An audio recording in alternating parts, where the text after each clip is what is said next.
Welcome, everybody. I see some people from yesterday.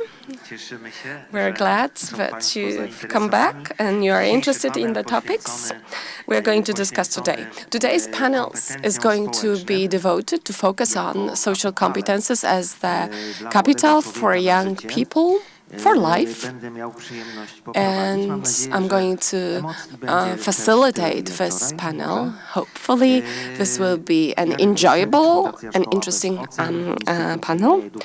So my name is Jarosław Durszewicz, Great Free School Foundation, and our guests include Paweł Drill, an expert in the Education in Relationship project, who is going to talk about recommendations in the area of social competence, Solveig,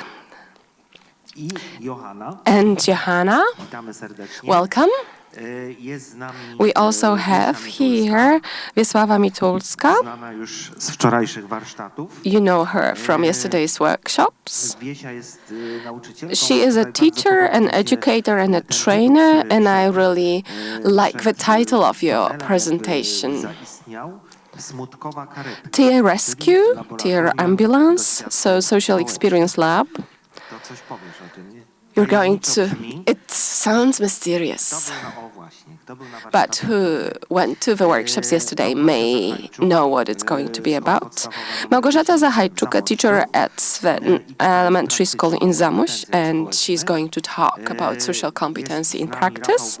Rafał Borys, the teacher from elementary school number 20, and he's going to talk about that in the context of sports. And he's going to talk about challenging, life difficulties with physical activity. And aside, we also have some representatives of a young generation. So we have here, let me pull up the list. We have volunteers who have a lot of social competences, and we have the youngest volunteer here in the hall and the most experienced one as well. So, Magda Skowronek, can you stand up, Magda? There she is. And Jerzy Skoczek, who came here from Qatar because he was a volunteer over there during the championships. We also have here people who deal with competences, but in a different context. It's hard to divide it because when you talk about competences, we talk about key competences, competences for the future, but social competences are most crucial because they allow us to function in the reality. So we have here people representing the Department of Strategy and Entrepreneurship, so Monika Król and Jacek. Thank you. Apart from that, we also have our young volunteers who assist us in the organization of this conference. So Natalia Lis, they are busy. Daria Kwiecień, Maria Kowalik, Kaja Mostrzeń, and we have representatives of the foundation, Free from Theory, so Nina Mioduchowska, welcome. No dobrze, to przechodzimy do meritum.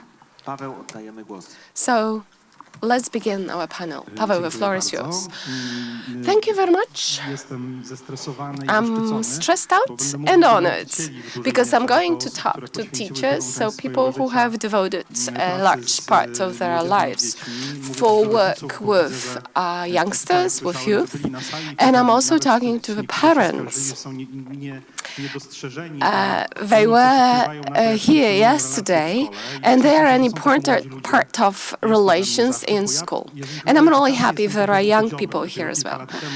I'm new to the topic of education, I have to admit, because on a couple of years back, I got involved in the project working in high school, but on a daily basis, I deal with strategies for development and design plans, and I work with local governments.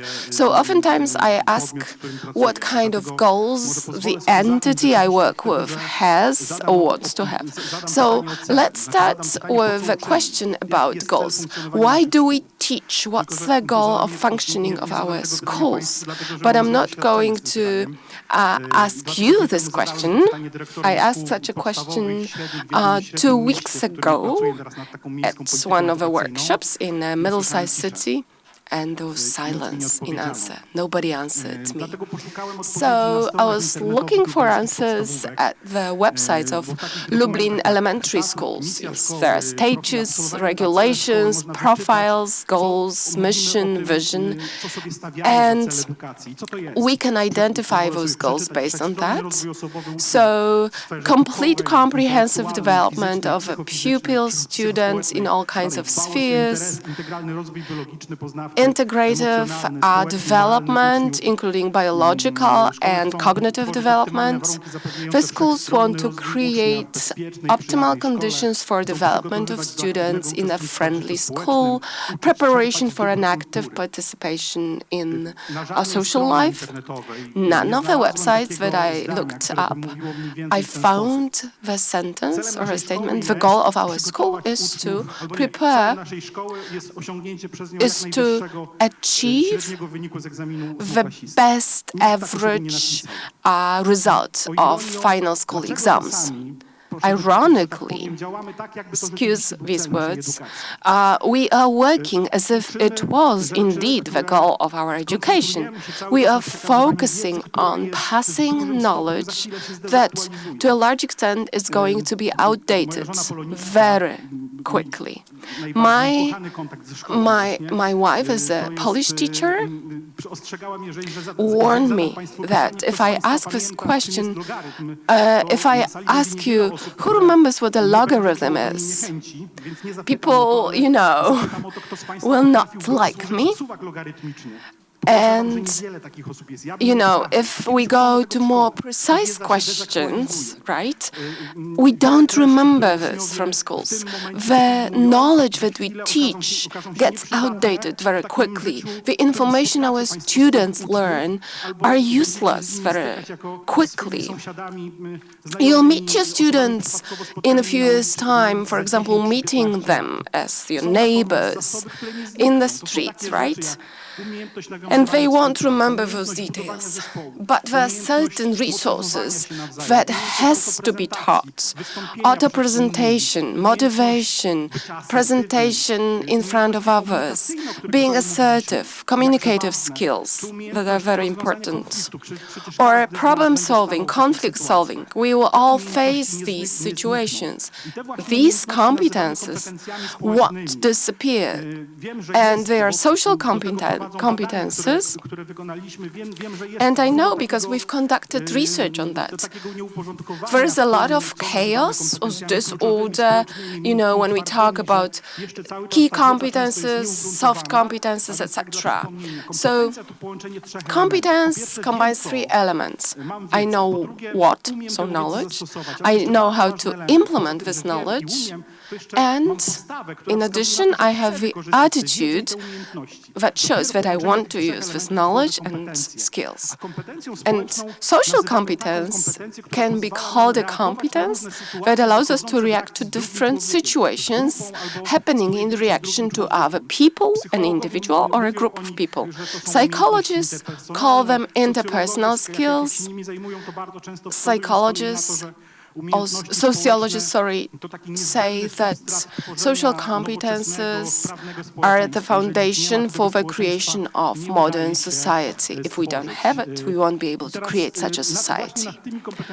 So these social competences were the focus of our work. when we created those recommendations. And I was supported by a number of people. And I said, okay, I'm going to listen and they're going to correct me. They may not be, here, all of them, but let me call them up. Katarzyna Dąbrowska-Żmuda from primary school number 29, Agnieszka Hrapowicka, Katarzyna Jankowska, Monika Tomczyk from primary school number 19, Ewelina Szwaj, she's here for sure, from elementary school number 43, and Marta Rycerz from the same school. We created a team. We exchanged some remarks, what recommendations should be like, and then we moved on to the diagnosis stage. Icelandic research helped us out in that, but we also involved other social surveys that we conducted on students and parents. So our team also helped me out with transferring those remarks into recommendations that hopefully you'll be able to use. So we ended up with a document, and research was conducted on 450 people. It showed that we have diverse views on competences. Most interesting remark is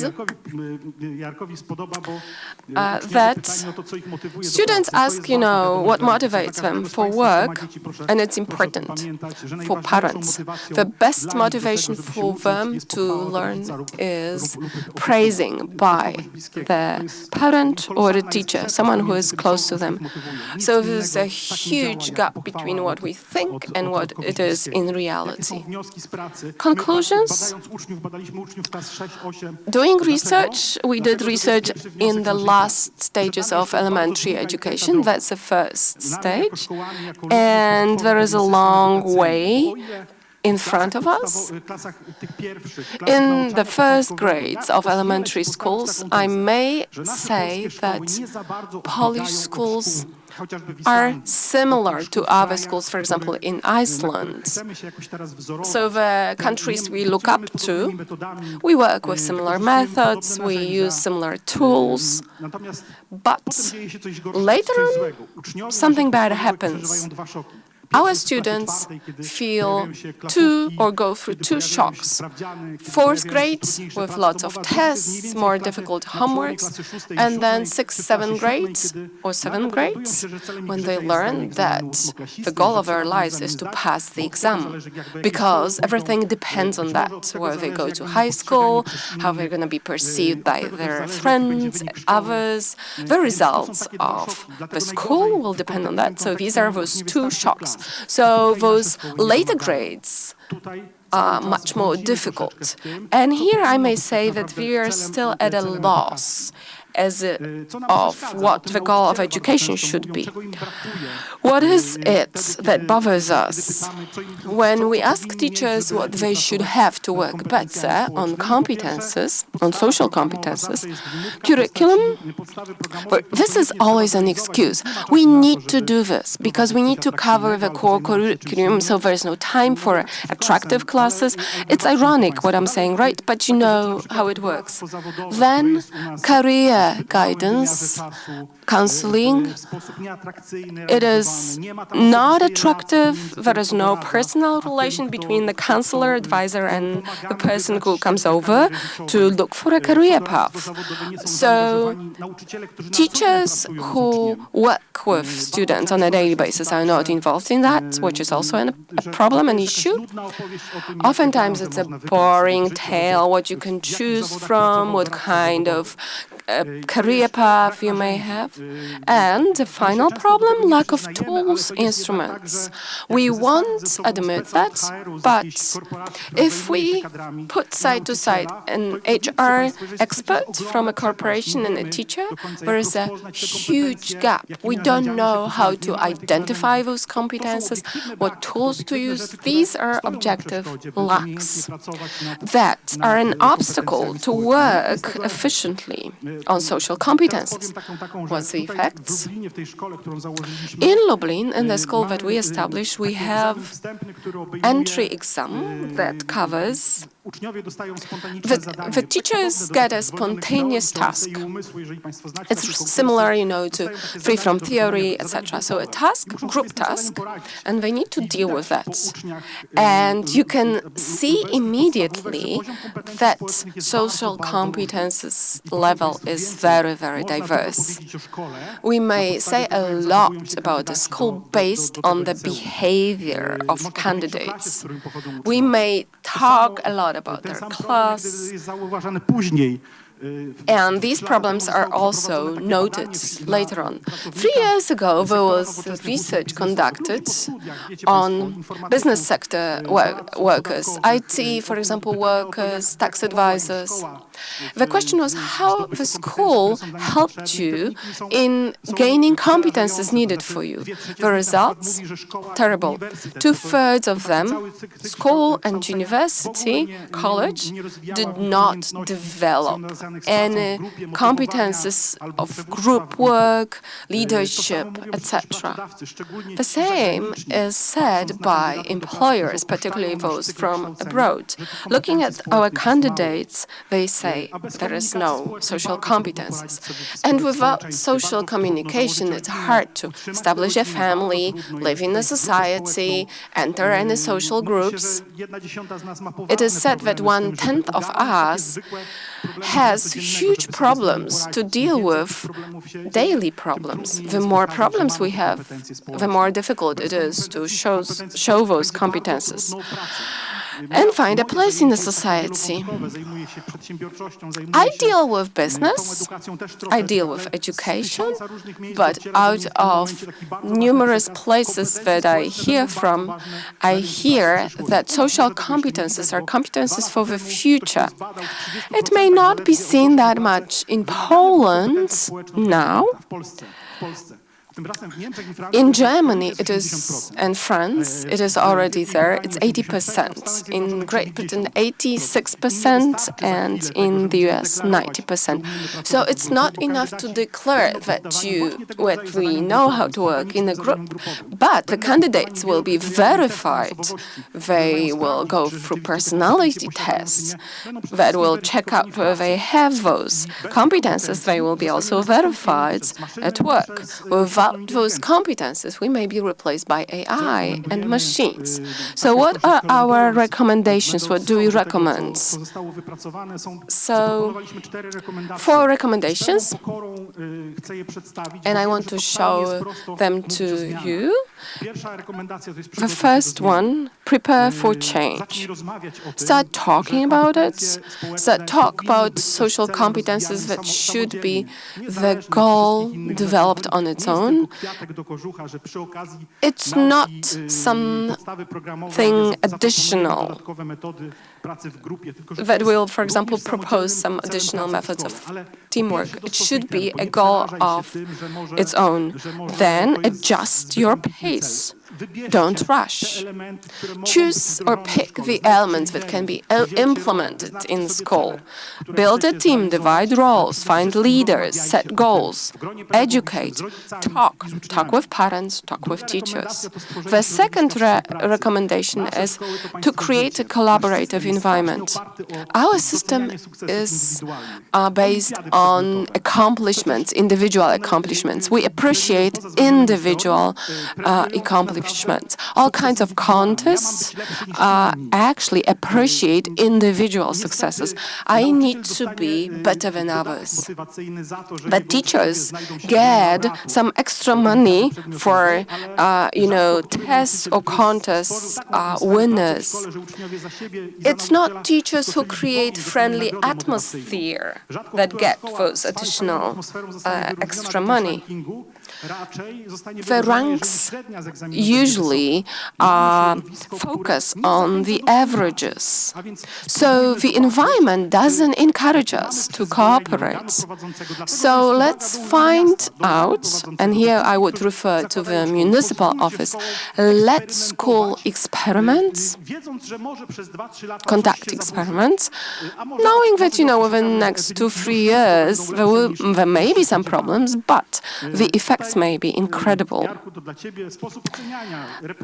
The question of grading and evaluation, very repressive, that discourages from cooperation. Lack of friendship teaching, that peer learning, when students help each other to learn. And there is no need for extramural classes. The third competence is evaluate competences, assess competences. There are such states where this assessment is on the certificate. We are looking for ways to measure whether our work is effective. So to put it shortly, we are working on the competences and what it brings. And the final competence, work on social skills. Tell your students that this year we want to deal with those skills, we want it to be an individual goal on its own, get them involved, so that they know that group work, project work has other goals than learning about, some mathematical formulae. So that's the fourth recommendation, the most important one. Some other remarks from workshops. Thank you for your feedback, because owing to this feedback, we could actually also put forward certain ideas.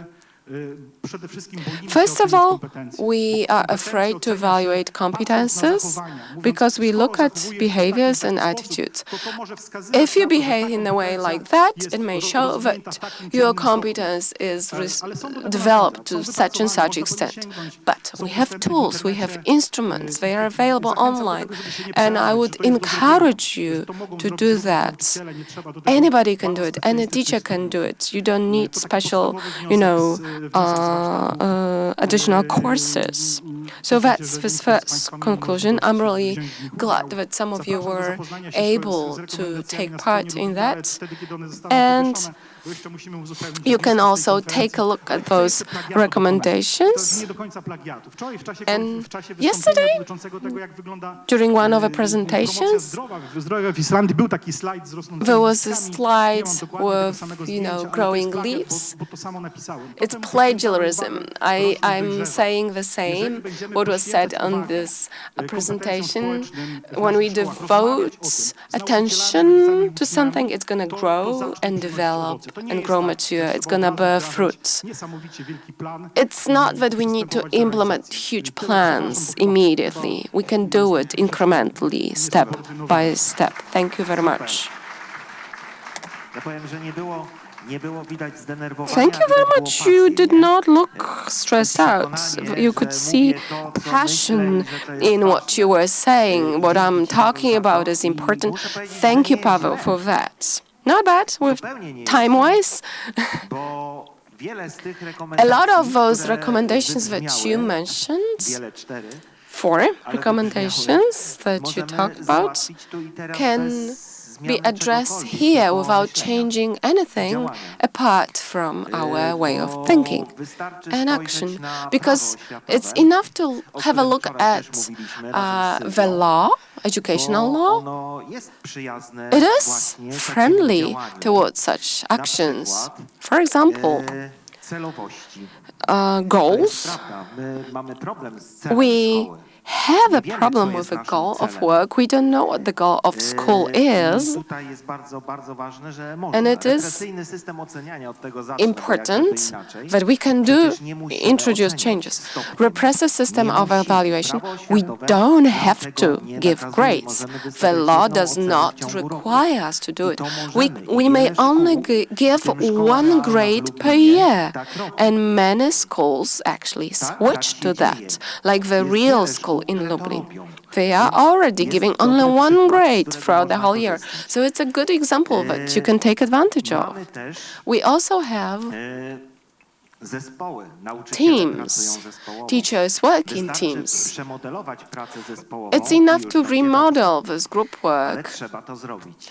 Mamy but podstawę you need to do it. programową, We która have core wskazuje curriculum nam na that to, że shows możemy pracować to us that projektami, możemy we can zawiesić work system with projects. klasowo-lekcyjny, We możemy can odejść od suspend tego, the classes, the możemy bells, szkołę etc. uczynić projektem i We to can możemy, make school tylko into trzeba a project. chcieć. We can do it, I but we need wreszcie to want to do podstawa it. programowa. And the core curriculum, finally, Zamiast nad treściami kształcenia if skupimy się we nad will celami focus on the goals kształcenia, rather than których content, między innymi są and the kompetencje goals will społeczne, involve social to competences, mamy sukces. then it's going to be a Tylko success. właśnie to, But co powiedziałeś, what was jest already mentioned jednym here problemem. To, że nastawiamy się Paweł, na egzaminy. we focus on exams, on I ranks, tutaj trzeba to ranking lists, and that's what needs to be Poza tym changed. doradztwo zawodowe. Przecież Career idea counseling, doradztwa the zawodowego w idea szkołach of career jest counseling piękna. in school is beautiful. Każda rada pedagogiczna co Each roku gremium opracowuje program doradztwa zawodowego. Designs such a plan of career counseling, and it's not a project that divides, this into 10 classes or lessons in 7th and 8th grades. It's the effect. But we need to educate children since preschool so that they have self-confidence, they know about their strong points, what they need to work on. We all have it here, but it needs to be checked and put into action. We have all kinds of programs that can be based on values, not, the profile of a graduate that is useless for, everybody. We are creating certain things because it was always like that, but it's useless. So, different programs found on the internet, 45 pages.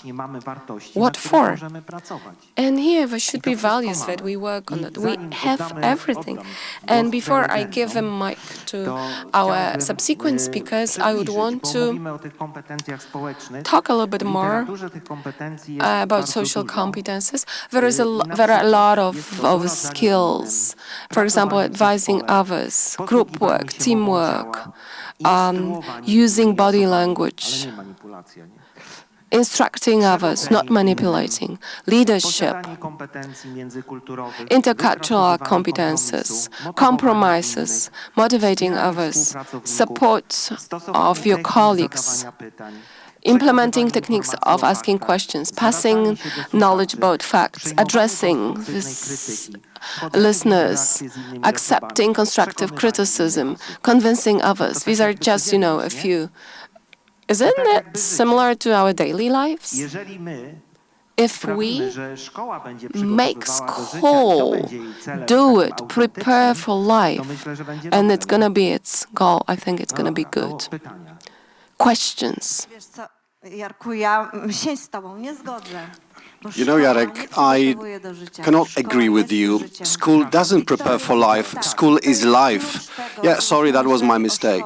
That's the key of our thinking about school, about the entire school and about the classroom. As an elementary teacher, I think about my class as a lab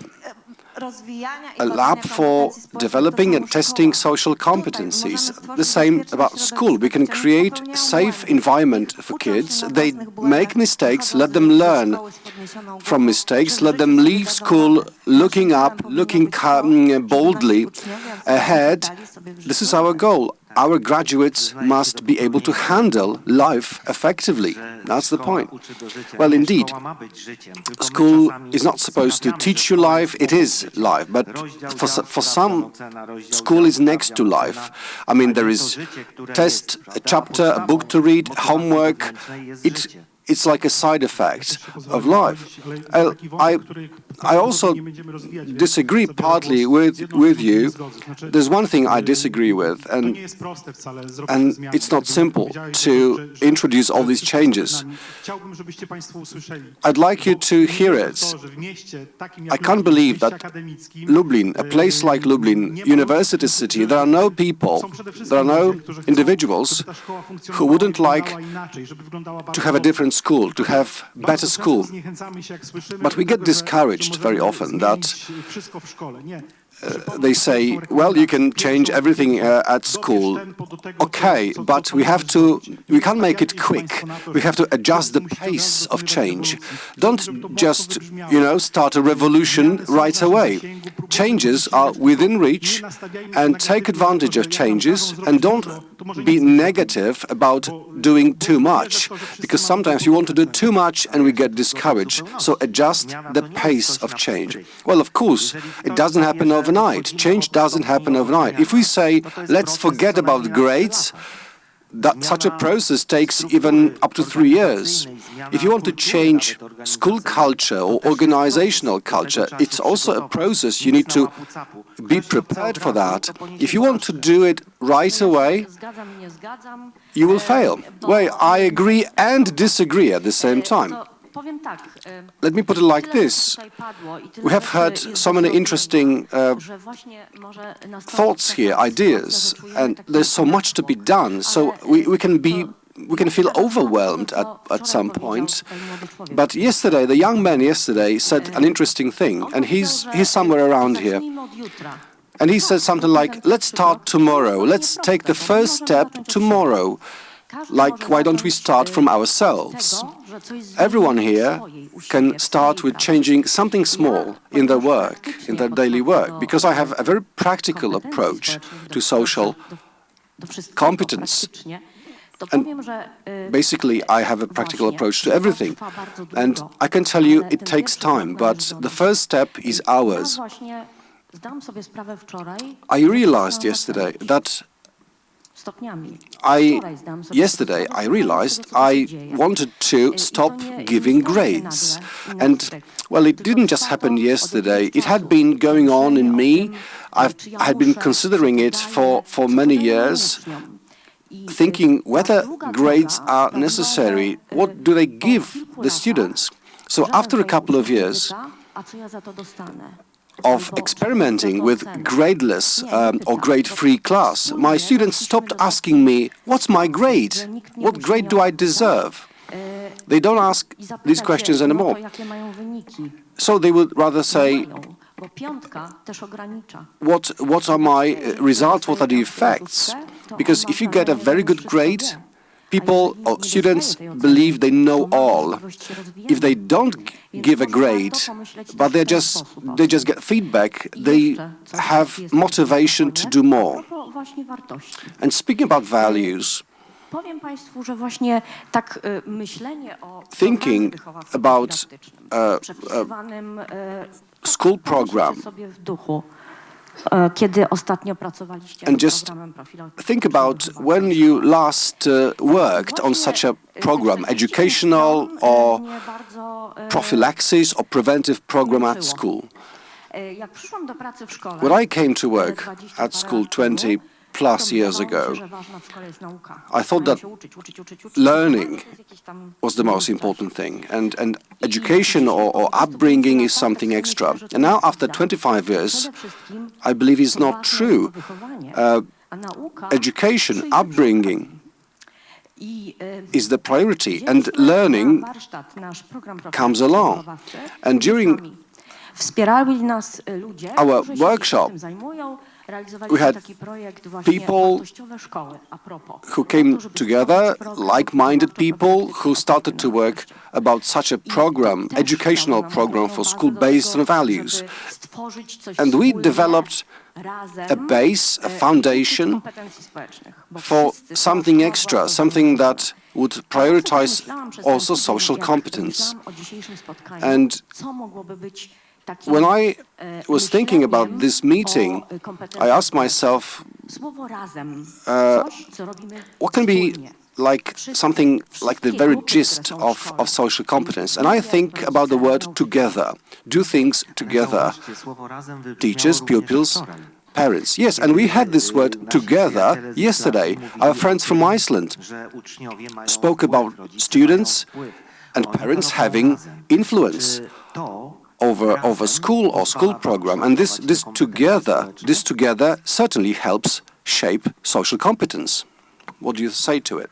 If I answer about social skills in short sentences, I think in a fast-moving modern society, the most important social skills in life is adaptation to different teamwork, different groups. So we should practice that in the classroom. I think about resilience and empathy for yourself and others, and reflection about feelings. So I think we should practice this in the classroom a lot. And about teamwork, yes, then parents, of course, can take place in different group work and teamwork. In Iceland, our classrooms are always open, and we invite parents to come over. It's not like we do it necessarily. We are all very busy, working, and yeah, if you understand me. I mean, our classrooms are open, but it's not like Icelandic parents are always inside the classroom. But I think it's important. The key is that the classroom is open, if you understand me. So it's like a welcoming, not a closed door. So would you like to know more about teamwork with Icelandic parents, or did I answer your question? Tak, oczywiście, bo to razem to well, of course, thank you. Together, and social competence that scientists define as a set of competences that condition how well you can manage different social situations, how open you are, and how in a way skillful you are to respond to social situations. Yes, speaking together about class as a social group, as a team that we build together with parents, because we can't forget there are parents in this relationship. It's a very relevant component of this work, sticking together with parents. And now briefly, a few words about my school. I came here from the area of Poznań, West Poland. I work in a little school in a countryside in Supa Wielka. We don't have too many students, about 200, so we know everyone well. We know the parents well, and every now and again we have a debate. We invite all members of the community, that is children, parents, teachers, to come. Not everybody attends, of course, only those who want it. And we talk about what good has happened, or what else do we need to do better, to change something, and everybody can say it. So people say, for example, or children say, we want a mirror in the bathroom. Okay, a very simple thing. Or they say, we want more seats in the corridor. And we just take all these suggestions and try to respond to them. Sometimes people demand something more challenging. For example, why don't you see some misbehavior or wayward children, or what can we do about this? And then we try to find solutions. And in my school for many years, if I'm not wrong, for 17 years, we have a solution which we called in Polish zwyczajnik. let me explain what it is. So it's all about certain customs or behaviors that are permissible in our school. So that if there is something else, something wrong, we can jointly respond to such situations. So this zwyczajnik was in fact some kind of an agreement that we signed together. So it's not only a document, it's a real set of rules. So those who join the first grade, they learn this document and the parents know this document. Sometimes we try to adjust it, modify it a bit. And this document, this booklet, goes with an appendix which is called the Guideline of Consequences. And it tells you what happens if you do something wrong. I mean, if someone misbehaves, if someone forgets that they are members of community, then it says, the guidance says, your class, your teacher is the first to help. If it doesn't work, we ask an external advisor or psychologist or someone else, and of course parents. So there is a procedure there in this guidance, so we know what to do, whatever happens in our school. And we started it 17 years ago. And everything started with the question, why? Why we do this? Why do we have this program at school to make it easier for everyone? And you can do it in many different ways. The point is that the community can feel ownership of this process, of this initiative. Well, indeed, this educational program or preventive program at school can be just a single page. And as Wiesia put it, this activity which underlies social interaction is also based on trust, a very popular word yesterday. Well, of course, trust that we seek from parents. Parents must know what we do. And sometimes we do things differently than in some other schools. We don't give grades, or our students have their say about what we do at school, what projects we do at school. And of course we follow the core curriculum, but on a project-based, with a project-based method. And I of course encouraged other students, other teachers to do the same. So every day, there is a day during the week devoted only to projects. We mix the classes. Kids come and try to do something creative. We teach social competence in action, and we show that the world is not made up of school subjects. Well, of course, this is how our brain works more effectively. Speaking about projects, maybe, of course, the audience may also contribute, if you would like to. So my question is, what social competence, and not only, can be developed through project work? Well, let me say a few words about the initiative we had in our school, but I know in some other schools, which is the citizen budget, but it's school citizen budget. I mean, local governments assign a certain amount of money to schools, and the schools, teachers, pupils, they can decide what this money can be spent on. And it's a good training for social competence. And there was one interesting method of developing social competence, and we do it in our elementary school number 20.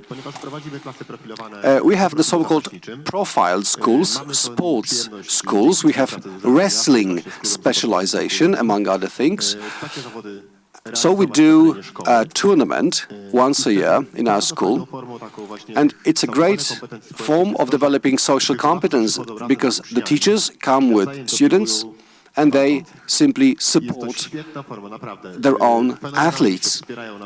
There's a great atmosphere, many fans come, they are happy about winners, they cry with the losers. It's a great atmosphere and great experience. They feel that they are both individuals but also teams. And that's a great experience I have in the area of sports. Speak about projects. Wiesia spoke about using projects at an early education stage. And in my place, we do a similar thing. Once a month, we spend one day on a project, and in May, we have a week-long project. And everybody does it, and this is part of the core curriculum. It's nothing revolutionary, and it can be done. And this is really engaging. The children don't even ask for breaks during the project work. They are so busy, so interested, so engrossed in this work. Sometimes we come up with the ideas, sometimes the students come up with subjects, with ideas, with goals that they want to achieve. So it can be done. It's not a waste of time, waste of classes. Sometimes teachers fear that they will lose the hours, they will lose classes. So how many Polish teachers do we have in the room? Mathematics, physics. None.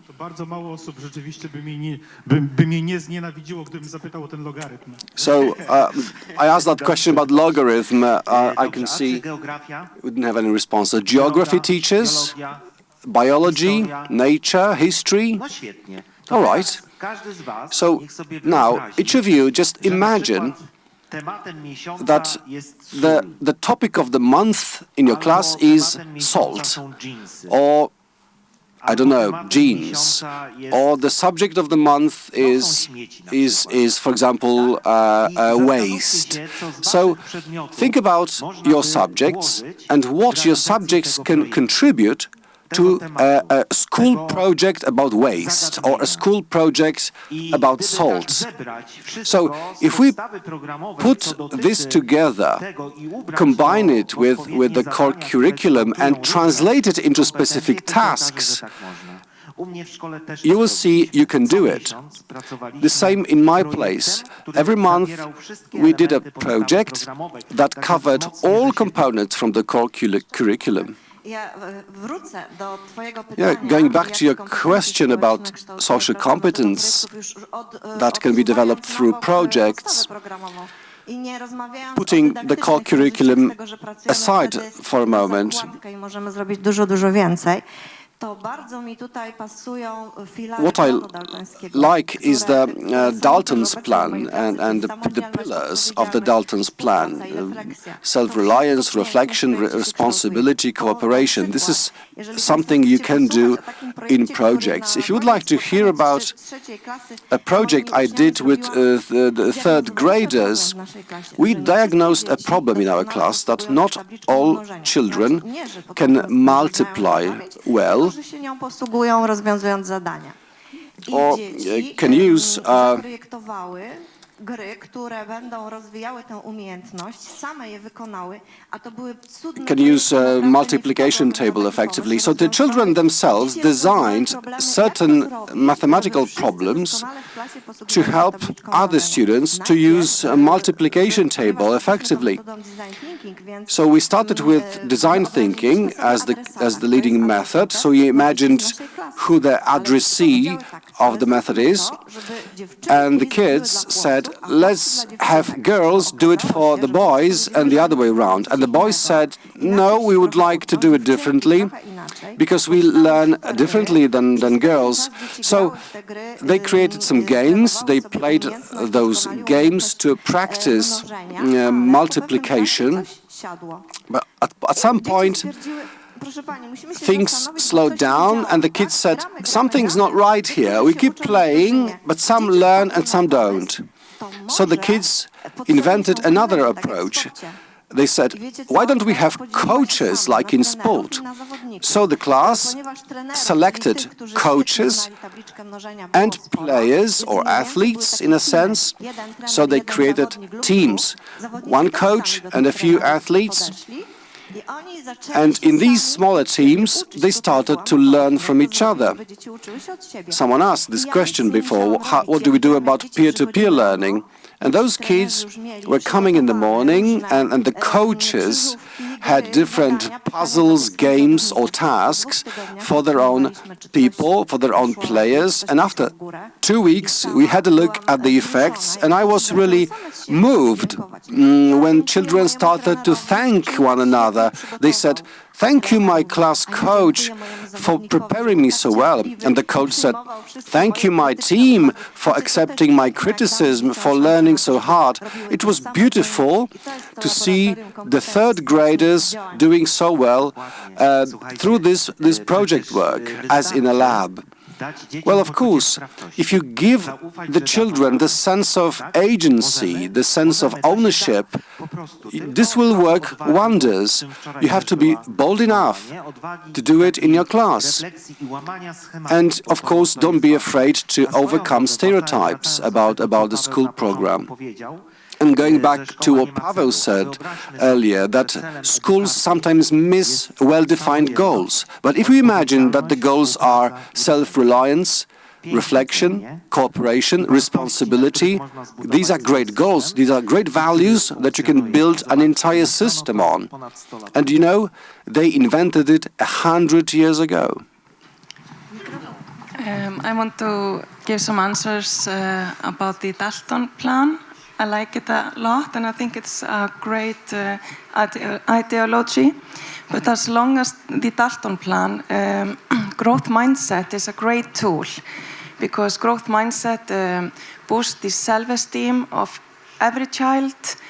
And, you know, instead of thinking, I'm not good at something, somebody else is better than me, you start to think, I'm not good at it yet, but you keep on going. So yet is a key word. Everybody can improve. We are not born with certain talents. We can all become good at something. We can all become good at something, you know. So I think growth mindset is a great tool. So I just wanted to tell you about that. And maybe you could use it, you know, side by side. Super, dziękujemy za ten głos. Okay, a great contribution. Everybody has some talents in them. You have to uncover them. You have to help them grow them. It's a great conclusion. Well, speaking about talents, indeed, I will tell you about a couple of projects in a moment, but since I work with the Lublin municipality, I am also a mother of two great boys, and as I have taken some notes while listening to you, like start from yourselves, start tomorrow with small steps if you want to change something. And I think this is what happened in Lublin at some point. There was a project that started with some passionate people. And when I worked with the Department of Strategy and Entrepreneurship of Lublin municipality, we have contact with business people, but we also take care of the future of our children. I want my children to have a great future, but also we don't forget about other parents and children. So we, together with the Marie Curie University, we started a project and entrepreneurial children. And I'm so proud with this project because it shows how you can evolve competencies in children and how it really happens. We saw how it happened. This project is intended for kids aged 6 to 10. It's the 5th year of the project now. We take a couple of well, so many schools want to join that we don't have any more vacancies. It only shows how important such projects are. Perhaps some of you in the room know this project. It's tutaj we współpracy też z So together with the university, we designed it, and the university students come to classes with children to talk about their passions, about talents, how to show off your talent. So we talk about being entrepreneurial, about being bold in life and in your career. Well, someone may ask, it's so difficult, it's so demanding for kids to understand. And some of these children were also very busy doing something else. And we were surprised to see when we asked the kids, what would you like to start with? And they said, let's do business plan. So we were very surprised how thoughtful and resilient and resourceful they were. So, of course, we tried to teach by fun, by games, because we are kind of business people working for the city, so we want to inspire their entrepreneurship spirit. So we try to work with children through working, through hands-on experience, to do something out of nothing, to get inspired. And the most important thing, we bring those kids to companies or some creative people from Lublin, and the company's management or CEOs were absolutely frightened to have to face children and talk about business with children. And the kids were so open and inquisitive, and it was a great experience, and the companies really opened up, and they keep asking, when are you coming again, when the kids are coming? And they get ready for these talks, for these meetings. They prepare construction or assembly lines to show how processes work, to show it to kids. So it's a great experience. Another thing is meetings with creative people. Creative people, they come to class, they talk to children about their passion. So they set up a mock company, a mock business. The children split roles. Who is the leader, or who is the creative guy, or who will raise funds? So they actually raise real funds. Across the school, they have been able to raise about 200 euro by selling eco sandwiches. So then the money is spent on their own goals, their own purposes. These purposes are different.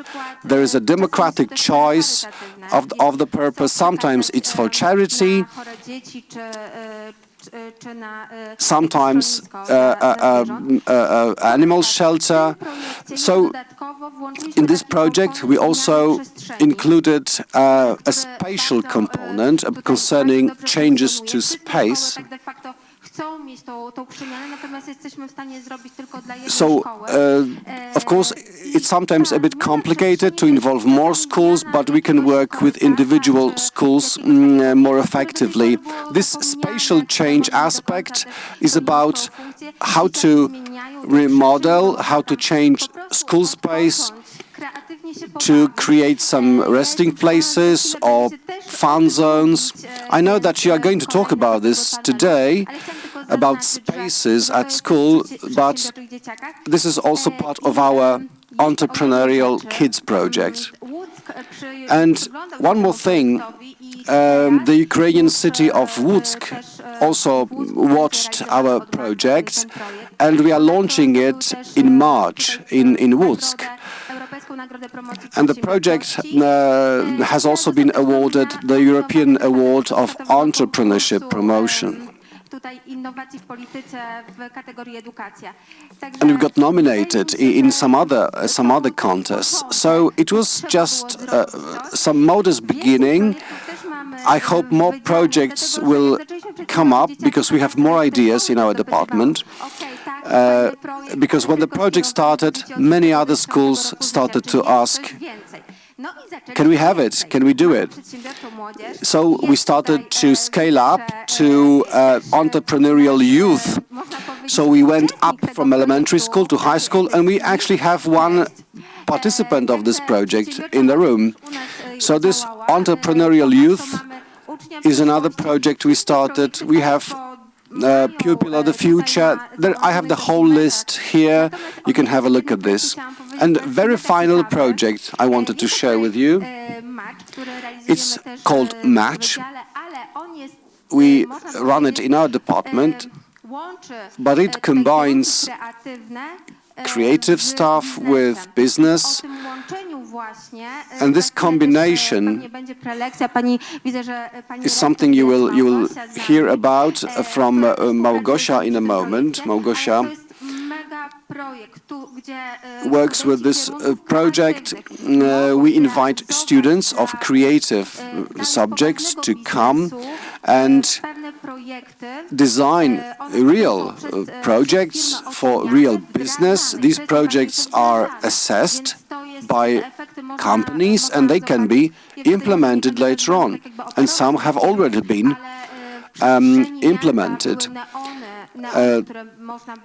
So perhaps you saw last year across the city some new neon lights. It was part of the project. Some companies installed new neons and they also designed wallpapers for offices. So this is how the project grows. It's all about giving opportunities to talk about your passions, to be creative, to be free to express yourself. And as a city, I think we have a lot to show off. And this paper, this piece of paper is not completed, is not full. There is still some room for more projects, so I expect to hear from you as well. Lublin is a city of inspiration, so look, serious business starts at school, right? Jakub is the best example of that. He has developed his competences. So let's think about what was already said, whether we could not implement it in every single school. It seems to be possible, it seems to be doable. Małgorzata mentioned that, Wiesława mentioned that. I can say, yes, we can do it. So it should be an inspiration for all of us. We can do it, it works, it's effective. And the parents should be part of it. Yes, parents are also the source of ideas how to conduct career counseling, for example. We can do it from preschool, from youngest children. If a teacher says, again, what for? What's the goal? I want to show what kind of diverse jobs we have. I remember for the last 3 years, the parents in my class were lining up to talk about what they do, their professions and their workplaces. There were parents who had a hotel and a restaurant. We went there for a whole day. The children learned how the functions. They had their own role. For example, at the reception desk, I was, owing to this, in the archives of Adam Mickiewicz University in Poznań because one of our parents works there. And it wouldn't be possible for me to do it otherwise because there is no entry for outsiders. She prepared a detective game for children, showing the archive as a place full of secrets. So we can use, in inverted commas, parents as partners. 2 keywords were mentioned here. 2 keywords. Game. Playing games. Has any one of you been a scout? Well, a few of you, but look. Scouts? Through games, scavenger hunts, gaining skills, is shaping those social competences, right? Yes.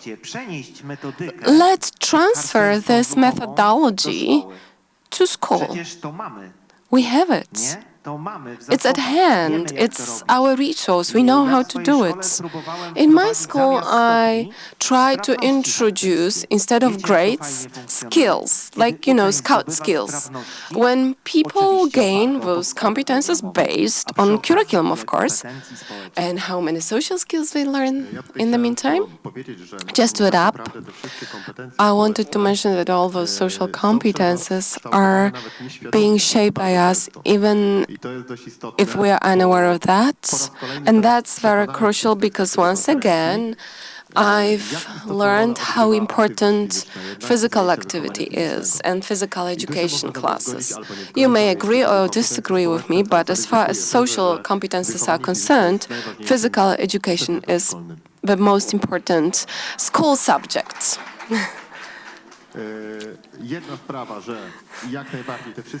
All the competences are being shaped in each class, right? Because children or students have to compete, but they also have to cooperate. They need to raise their competences. They need to choose a leader. They choose the teams.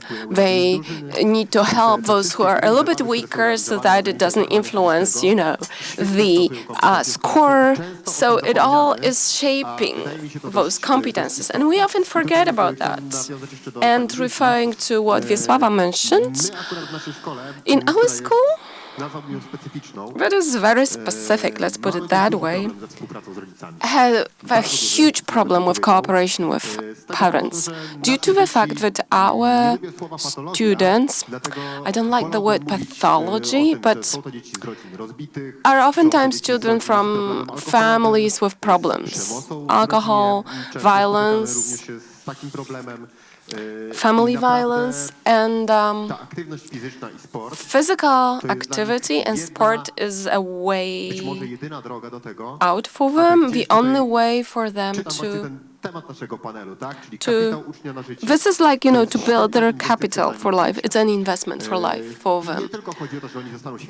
And it's not, because of the fact that they're gonna be great sports people. A lot of our students have won lots of medals, but they oftentimes come from families with problems, and they gain this capital for life through determination in action, through this awareness that they need to perform certain duties, to develop all of their competences, to cooperate.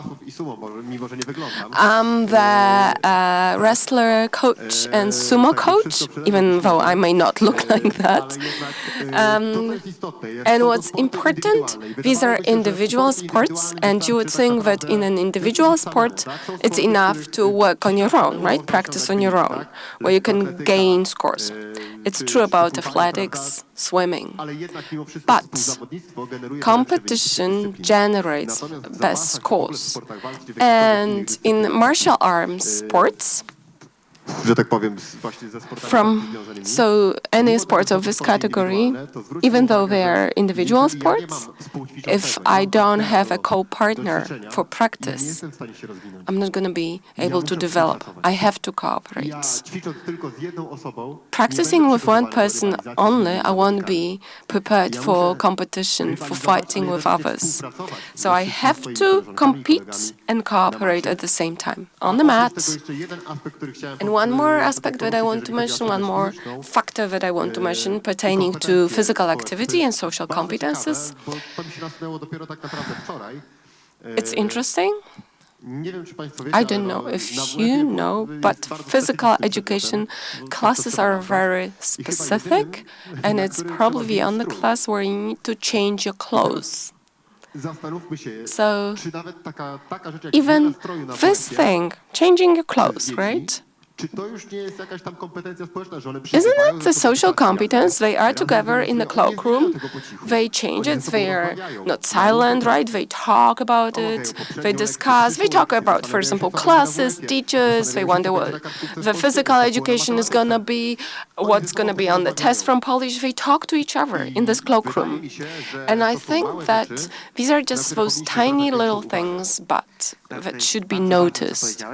Yes, it's important what you said. that because social competences mówiliśmy, że są that takimi kompetencjami, które are warunkują competences that efektywność w preconditions sytuacjach tej effectiveness ekspozycji społecznej, in kiedy wystawiamy different się na social situations jakby when we are kontakt z exposed szerszą to grupą, contact with to a larger są też group. druga grupa kompetencji We also społecznych, have a które second group warunkują of those efektywność w radzeniu sobie w competences sytuacjach that intymnych. precondition Ale te intymne sytuacje to właśnie kontakt jeden na the jeden, effectiveness nie? of To dealing jest in bardzo intimate ważne, ale do tego, situations, żeby one-on-one jeszcze dodać, situations. to są też To kompetencje add to that, there are also warunkujące social efektywność w sytuacjach competences that wymagających precondition asertywności. effectiveness in Te trzy grupy situations kompetencji requiring społecznych w assertiveness. zasadzie Those też three groups trenujemy wszędzie i we mimochodem, nie? practice everywhere, sometimes even being unaware of that. Mike, can they use the mic because I don't hear the question? Okay. Thank you very much. Referring to what Rafał said, I wanted to add one more topic of social inequalities in Polish school, in Lublin schools. The fact that for me, for example, what you mentioned is a tale of bringing back those children to life. You talk about school as life, and we already here have two different levels. And not, well, it's obvious not, all the children have an equal start. But certain things have to be done first to go further later on. I would want you to talk about stereotyping, putting, or pigeonholing in Polish schools, because me, as a graduate of Lublin schools, I've met with such situations, unfortunately. And being a mother, I would want, those stereotypes and pigeonholing not to appear. Do you know a song by Polish singer, Hey, You? It is all about that. You're a bandit, right? Work, for example, with scouts, or in a classroom that assumes cooperation, equality of everybody, and approaches every single person as a person with a talent, who can communicate, who doesn't have to be put in any kind of hierarchy. Tak niewiele możemy zmienić, żeby tego, o czym it needs just slight change for those stereotypes to be challenged.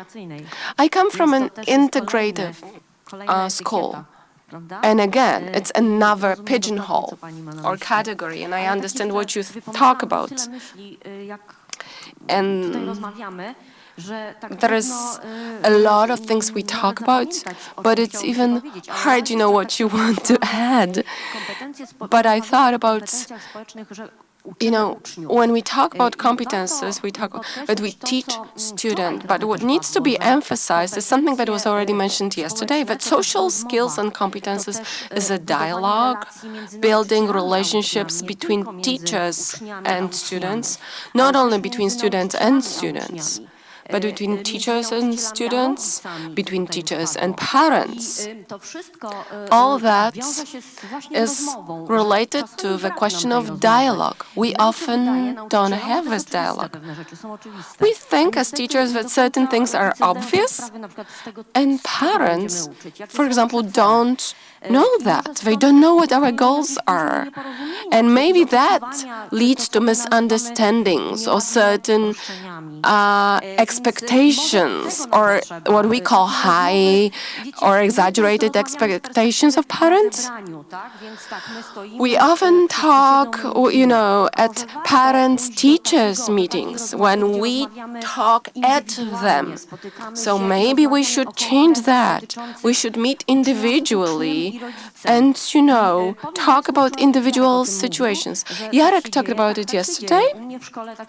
It's happening already. I I know I do it at my school. Wisława does it at her school. We meet on an individual basis. And, we talk about an individual student. A student has a say. A student can analyze what they have already learned, analyze what they need to learn. We miss this. Look, we have fewer and fewer natural situations to create competences. Look at, for example, grocery shopping. What do you need to do it? Do you need to talk? No. Even, at the checkout, you don't need to talk to the cashier. So where is the place where children learn those competences? And it's good that you mentioned that, because practice is the foundation. So practice of social skills and competences is the foundation. This is how we earn them. But in the cases that you mentioned, we can also create a lab of such competences where we can direct specific behaviors that aims at shaping specific competences. So it's an important conclusion for the future. And referring to what Paweł mentioned about research into those competences, it was also mentioned at the Ministry of Digitalization and Technology a few weeks back, summing up the project, where there were certain recommendations provided, and the Center for Social Education mentioned the need to change the exams that would include competences.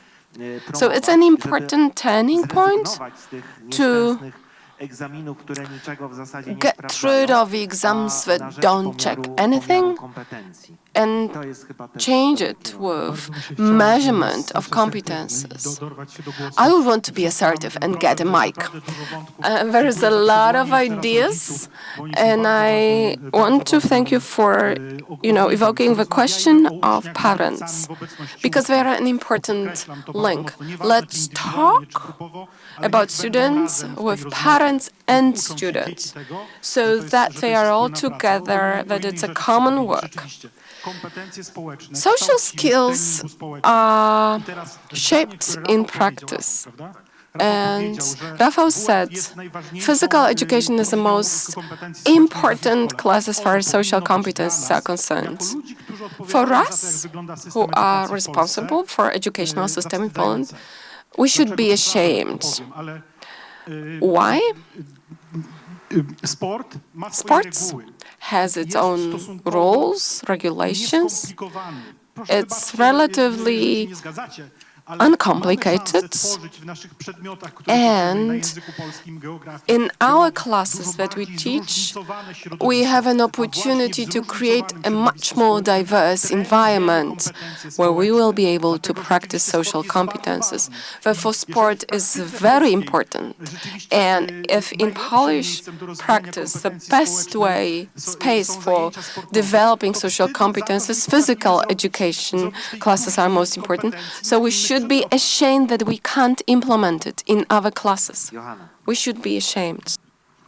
I'm thinking about sport as an important place where we can practice social skills.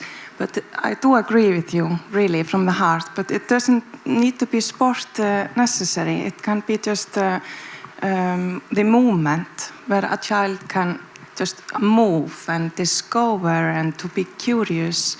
So I think if you talk about scouts, we must trust children, and we must trust them to be independent, to discover on their own, and to be curious is the most important. So like outdoor activity is the place where we practice social skills. As you said, in the changing room, the discussion, but you need to find more places for those discussions, like outdoor activity. And I think you would need to trust them more to go further, you know what I mean? Like informal education. that's the place where we practice social skills. In the kindergarten, we practice social skills a lot with informal education. Do you want to tell them about the kindergarten? Yes, we Tak, ale to wczoraj było widać u was. Yes, we could see that those projects were communication, teamwork. Owing to what you said yesterday, what you showed yesterday, we can also be sure, be certain that what we talk about today, about work, scout work, project work, is a good direction to take, right? Yes, I think it's also really important to learn about your feelings and recognize them. If you want to work with people, you have to be certain about your feelings, and you're allowed to have all the feelings. You're allowed to be angry. Sometimes you think it's not fair, something, and that's okay, you know. You're allowed to tell the teacher, I don't think you are fair now, you know. So we have to also learn about ourselves so we can be confident. And, you know, I think it's really, really important. And we start to talk about the feelings when they are 2 years old. We show them picture, a smiley face, angry face, something like that. And then you can start to reflect on your feelings. So you can do it so many ways, and you listen to the game when they are playing. There's like one boy, he was always the dog. The girls was ruling over there, so then we have to help them. He can be more, he can play something else, you know. So we always say it's so important to listen to the game and see, because they're learning through the game a lot.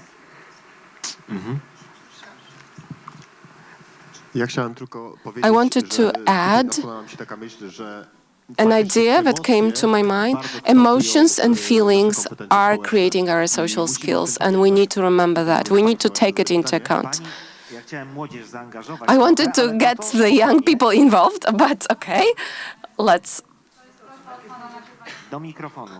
Please ask your questions to the microphone so that they can be interpreted into English. Jak się cieszę. A propos kilka takich wątków. A few ideas. You said that physical education is the most important subject in school. For 30 years, I teach the preparation for life in the family. I think it's the most important subject because it also teaches us social skills, and you don't have grades in this class. And one of my students asked me, what would I have from that? And I told him, life will show you. I've had 3 children in schools, and I taught this subject, and I now work at school.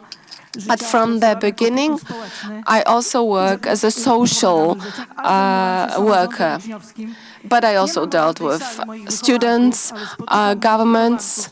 I meet my students with whom I worked. So students, government, scouts, it's great places where they can learn self-government. And as parent, I can say those competences are very important. I have 3 children. They were good students in terms of grades. But good students, they had good grades. But what was important was that they had passion. They work with me at school developing their social skills, sports competences, you know. They were on all kinds of sports teams, and when they wanted to go to college, Anna, my daughter, sent an application to a college in the United States. She got there and she got a scholarship. But do you know why? Because in her description, in her CV, in her profile, she wrote about her involvement in school. And she is in Microsoft right now, a manager in Microsoft. And I always told them, everything is possible. And all my children work in really good professions, but they always have those wings developed. Why then it is important that we are here as teachers? My mom has had a huge influence on me. My mom was a teacher. Then I had really amazing teachers in high school with chemistry profile. And then afterwards, when I was a mother, I was very involved. My principal of the school asked me, okay, why don't you work at our school? And I started working there. And my principal allowed me to develop. All these factors are very, very important. They are combined together. So, starting as parents, we can get involved and have an influence. Then, as teachers, we may look at the students as those that can get wings. We can provide them with wings. And I'm very proud that I'm a teacher that have always focused on the children and they're good. And, I devoted all the time in the world to them.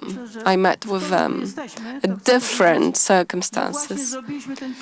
And that's a milestone because we are here, because it's an opportunity that our children at school will have better.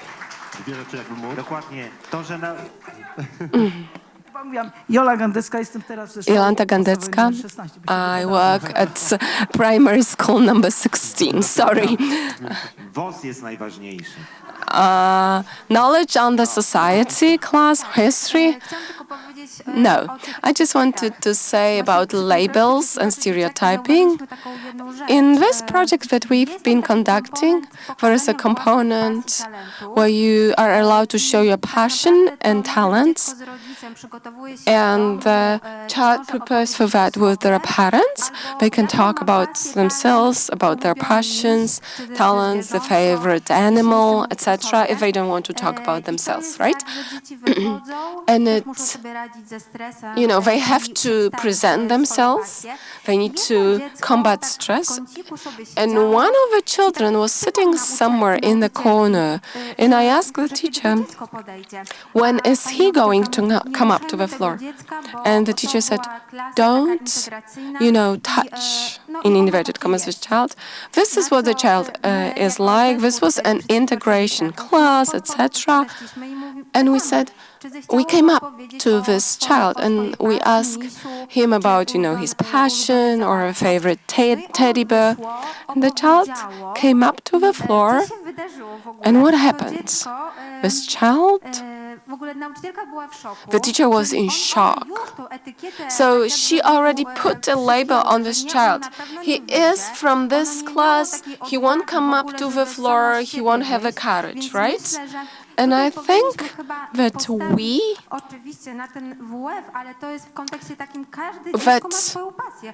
need to identify those passions. Each child has their own passion. Everybody can talk about it, and in my opinion, strengthening those competences that we already have is very, very important. Can be done, in physical education classes, but it can be done in other circumstances. We had a student who was interested in the Titanic. The class did not know about that, and he had the opportunity to talk about it, and then everybody got interested, and they wanted, more details. And it's a great story because this child, suddenly it turned out that he had a topic to talk about with other children. So focusing on those passions and competences, strengthening that may be a key. It can be done everywhere in physical education, but also in physics classes. Can I have just, 2 ideas as a follow-up? Very quickly. Yes, but just referring to what Monika just mentioned about, teachers, the teacher that can have an influence on our lives. In Lublin, Alina Januszczyk, who is with us, please remind me about the title for the teacher. It was in Theater NN. Can you come up to the floor and refresh my memory? And then we'll have Renata Bielecka. Thank you very much, because I wanted to talk about this initiative, Partnership of Culture and Education. The project was implemented by Brama Grodzka Theatre NN Center. I've been working there for several years. The project was entitled The Most Important Teacher in Your Life. It wasn't, the school teacher per se, but people that can be called teachers of our lives. It was a project that was implemented all over Poland. Gazeta Wyborcza Daily was also involved in that, so the range was huge. We had over 500 stories. That was really touching. They were very private. It's as if you were reading someone's diary. I read 100 of them, pre-selected proposals, and this was a moment when we started thinking about our cooperation with teachers, with schools, because as a cultural educator, a teacher is my partner, right? A teacher is a person I want to work with and build the future for young people. So we were wondering what schools cooperate with us, at what level, and it wasn't an easy thing to identify, because it turned out that even, in our group we have all kinds of different levels of cooperation. So sometimes people say, okay, people who come over to our event, it's already cooperation. For me, it's not cooperation. If I have someone on the list, maybe they were forced to do this, right? So I would not call that cooperation. So we had this debate within the team. I work in the House of Words, and we try to build relations with teachers we work with. Of course, it has to be bilateral, right? So it's not happening on a daily basis. Talking about culture, do we have any representatives of cultural institutions? People who work in such institutions? Yes, we are cultured, we like culture, but my question is, how often or how rarely do we undertake this cooperation? With my work experience, I observe spontaneous call for cooperation. Sometimes they address specific needs, but I would have the appeal to both sides, so that culture would enter education and education combine with culture. I think it's very useful, it's needed, and it's a reference to physical education. Culture is also allows also self-expression. The boundaries are oftentimes blurred, and as a representative of culture, I would want to be invited to schools at the same level as a person responsible for the development of students in the future. I don't want to be an addition, because we have some free time, so we need to fill this gap and we invite culture. No, culture is also, works on competences. And I'm a graduate from the Polish department. I have all kinds of postgraduate diplomas. I'm still learning life, but for me,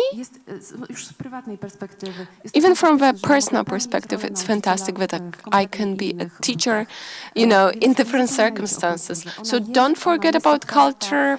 Culture is open. and we are also partners for you. Dzięki, Alina. Thank you very much. Ja powiem jakby ad vocem. Ad vocem, so as a following up, Norwegian system of education also ties school with culture. You don't have houses of culture or centers of culture. Everything is in common, united, whole. Children who finish classes take part in culture activities, in sports activities. So it's one institution that shapes all those competences. So it should be an inspiration for us from Scandinavian countries that could be implemented here in Lublin. Because here the decision makers can combine it. Unfortunately? Fortunately. Okay. Renata, I wanted to change the perspective for a while. With all due respect to Pavel, I think that if a teacher does not say that my subject is most important subject as a weak teacher, I'm missing one thing here. You can't teach competences. Competences are taught on content, and each subject is good to do it. Don't recommend, the replacement of exams with competence measurements, because it's going to be a vicious circle. What we miss in the system is education of teachers. We don't have teachers who are well educated.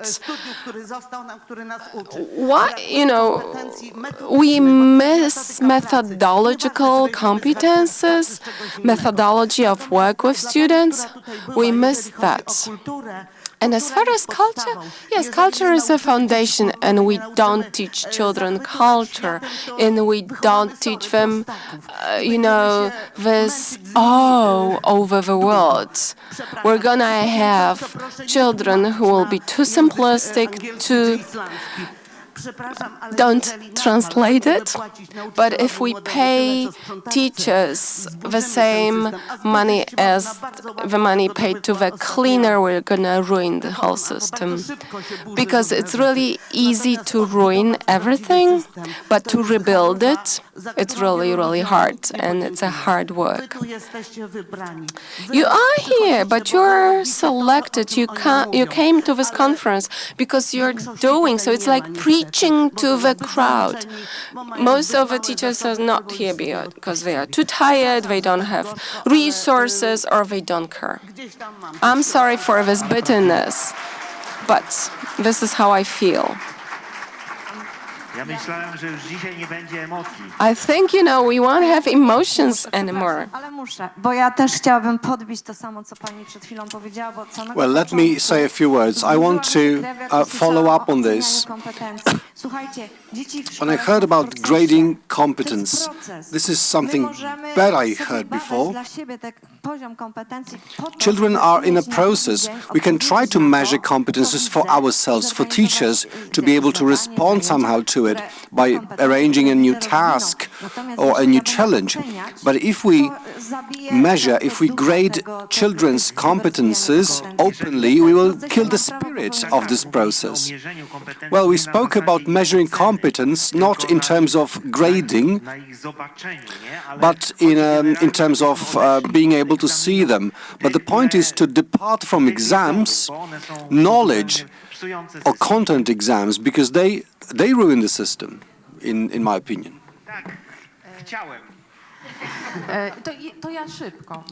Okay, a very quick comment, please.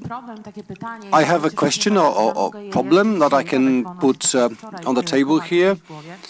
It came to my mind yesterday, and I will also refer to the previous talks.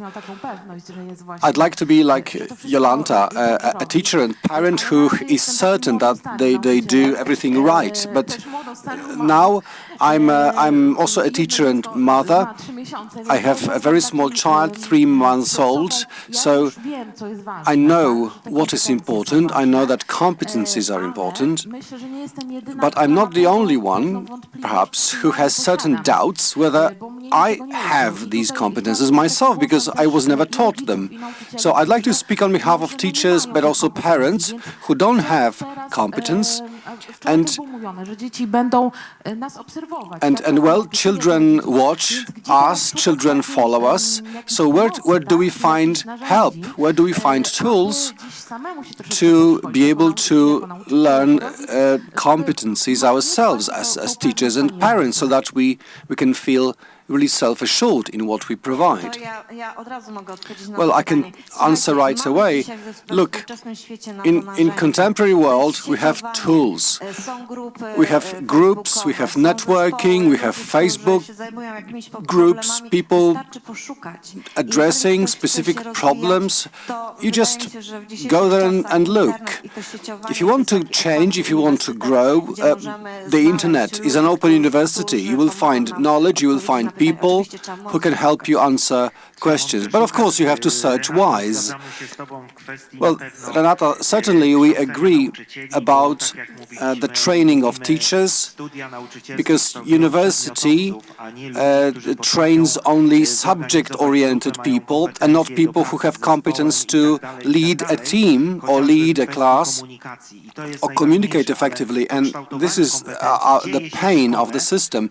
But competences indeed grow at school through the carefully designed program.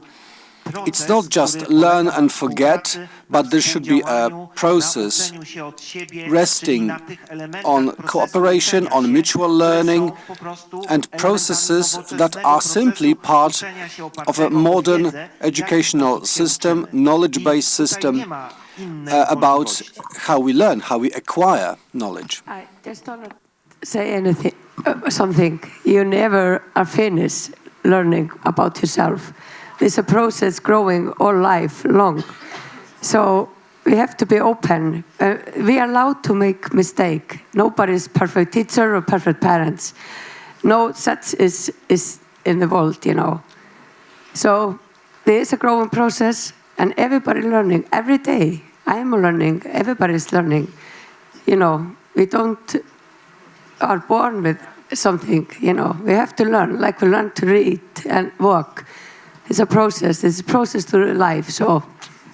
To ja właśnie jeszcze chciałam powiedzieć, że chyba nie ma takiej osoby, chyba nie ma takiej sytuacji. Well, exactly, and I think we can never be fully certain about something, that we do the right thing, that this is the only way to do it, that we have just found the best possible way, and we will never be certain of this as parents or teachers. And education is a process. It works, something works with someone else, something works with the other guy, and we will never know for sure.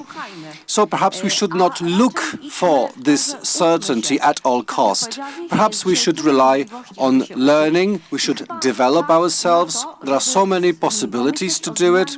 And maybe it's the best time to revise your role as a teacher, from a transmitter to educator to transformer, and a process that will give knowledge but also competence. Competence, skills, but also certain openness or willingness to show off what you know, what you have learned. And going back to what you said, in 2009, there was a ministry regulation on school establishments which says that the teacher is the organizer of the learning process. And the elements of this process are well defined. And sometimes, if we just follow educational law, we will really do much better.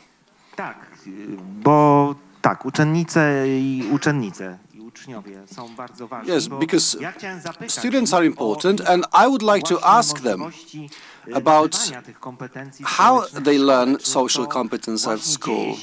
Does it happen through some volunteering or somehow differently? Can you tell us? Good morning. My name is Zofia. I attend high school number 2 in Warsaw. I want to thank, I've been thinking about this, what you say about physical education And because, you know, today the youth, they don't want to attend physical education. Some say, physical education, great. And some say, physical education, how bad, I want to go home. So it's not like the youth doesn't like exercises. They don't like changing clothes. They don't like selecting teams. And this is maybe the question of lack of competence during physical education classes. I don't know. So we're talking about this teacher-pupil relationship, but what if there is no support from the teacher or from parents? How can we develop our social competence ourselves by peer-to-peer relations?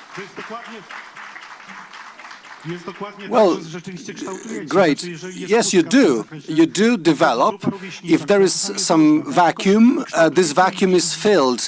If there is no parent or teacher, your friends will fill this gap. Sometimes, of course, they can set bad models. We never know. But I also want to thank for this comment about teacher training. There are shortages. There are gaps, indeed.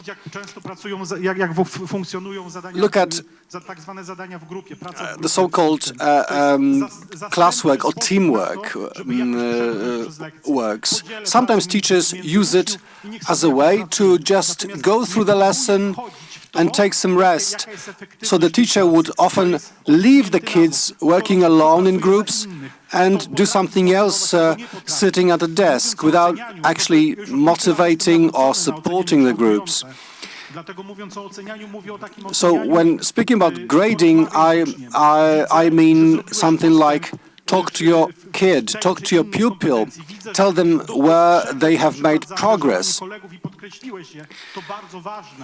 Give feedback on teamwork, on what the others have done in the group.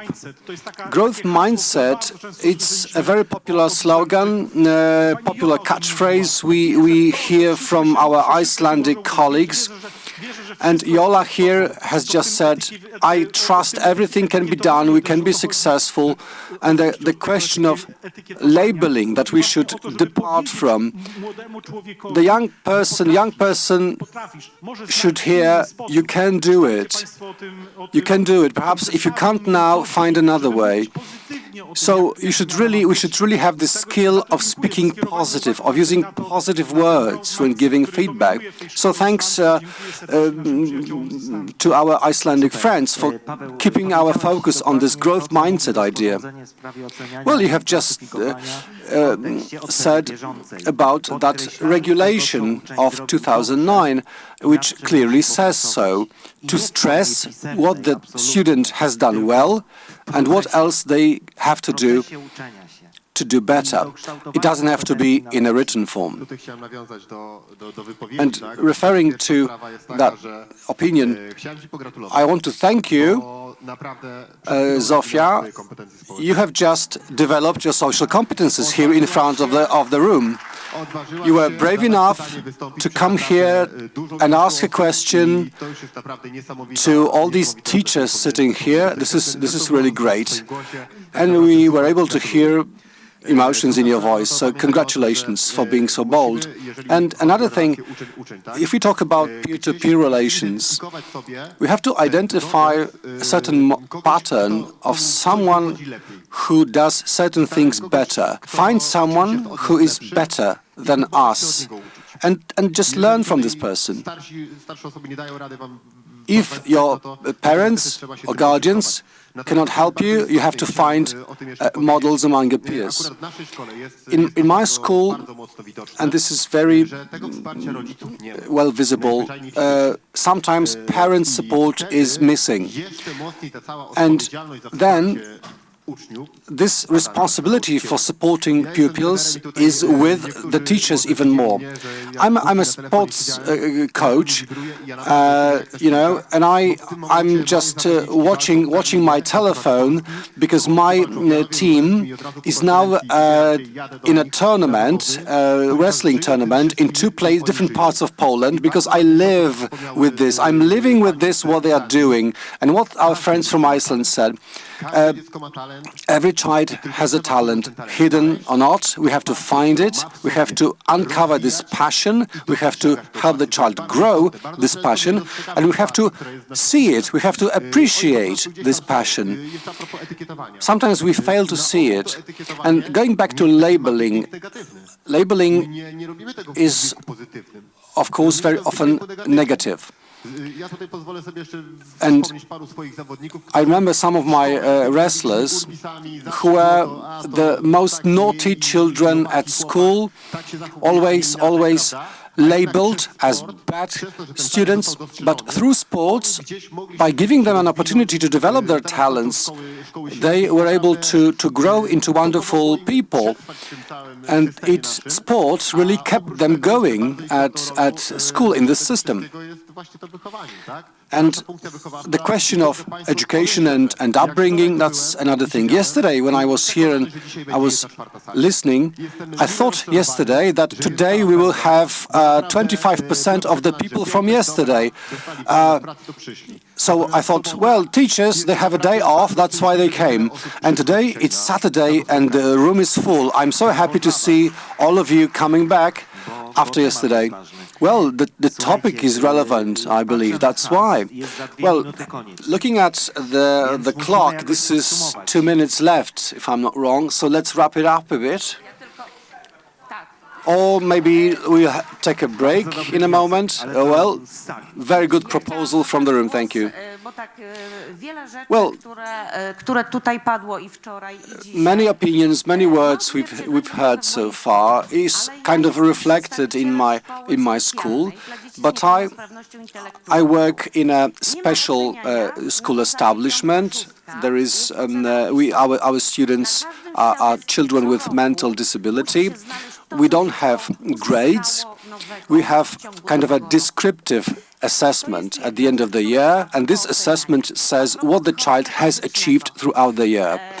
Now, speaking about physical education, very often our students don't have another way of introducing themselves or telling everyone else who they are than through movement, than through education, physical education. And many years ago in my school, we had a boy who went to the Paralympic Games to Korea, South Korea, and he won gold. It was we had to collect money to make the boy go because he couldn't afford that. He came from a difficult family, and so movement, motion for our kids are very important because this is how they can express themselves. So even wheelchaired children or children with multiple disabilities, they also have MITP tournaments. They get involved. And going back to yesterday's talk about communication we also put much pressure on communication, but of course children very often cannot communicate on their own. We have to teach them how to do it. And the same with social competence. If we, teachers, we don't stretch the hand to the pupils, if we don't take the initiative, they will be silent, they will never say it. Krystyna Chylińska, Elementary School 43, responding to Zofia, to the student from Warsaw. Indeed, we should teach social competence at all subjects, but I like Rafał's opinion. I was an athlete in the past. I was long-distance runner. I even got to the national team. And during my training, many years training, more than 10 years, I learned how to be stubborn, how to keep discipline, how to plan my time. I learned perseverance. I learned how to prioritize in my life. So I don't want to keep you any longer, but just the final thing, it helps you really a lot in your professional career. Okay, so I won't keep you any longer, thank you. And sport comes first, judging by my experience.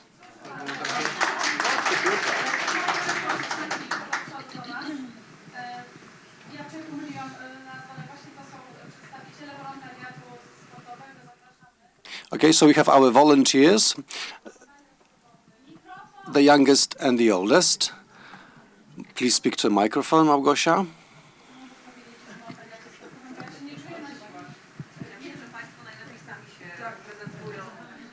So I think we'll give the floor to our volunteers. I'm afraid we haven't started to talk about volunteering because it's, again, all about social competence. So what about this grade for behavior in Polish school? Does it help or does it kill volunteering? Tell me about your experience. I think you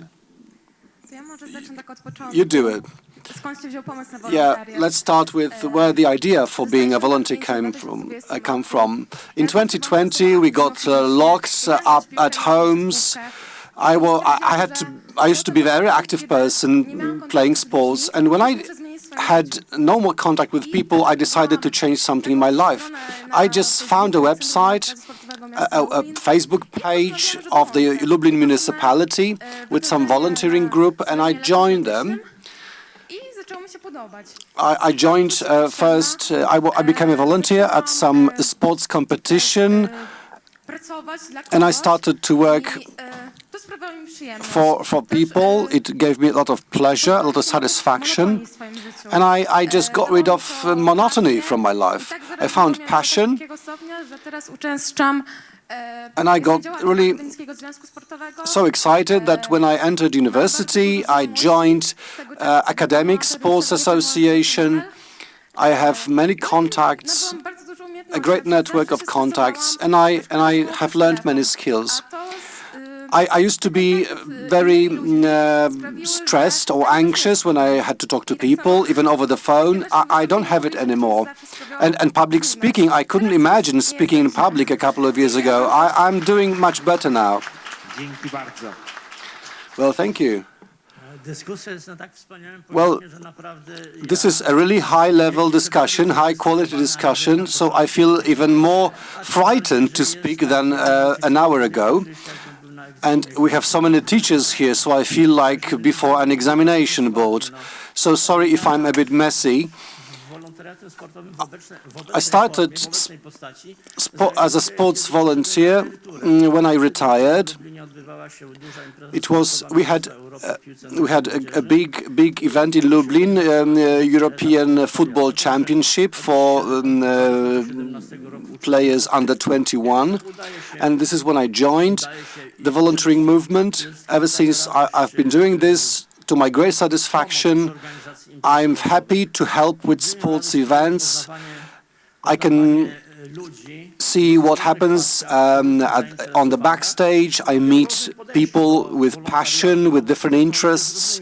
And in our volunteer team, we have very different people. Some people come there to be close to some sports. Some people just need a certificate that they got involved before they go to university. Or sometimes they just come to watch a match for free. And people like Magda, this is all about passion, the passion of helping, of being useful. And, well, indeed, I'm the oldest guy, and last year I went to Qatar for the football championships. I was not the oldest volunteer. The oldest one was a German. He was 76.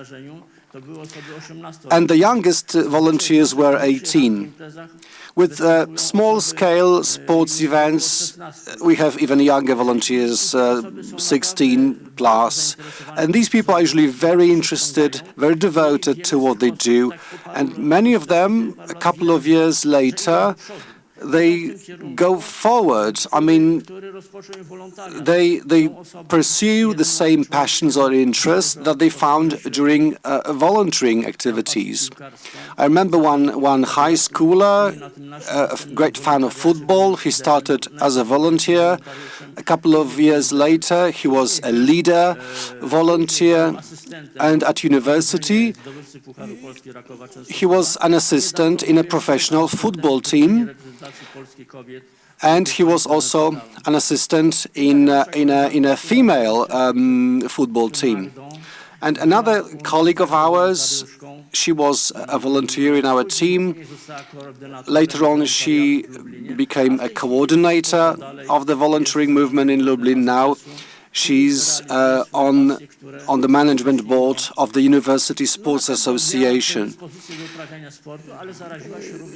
So you see, those people who love sport, they can, of course, do it, they can practice it, but they can also help.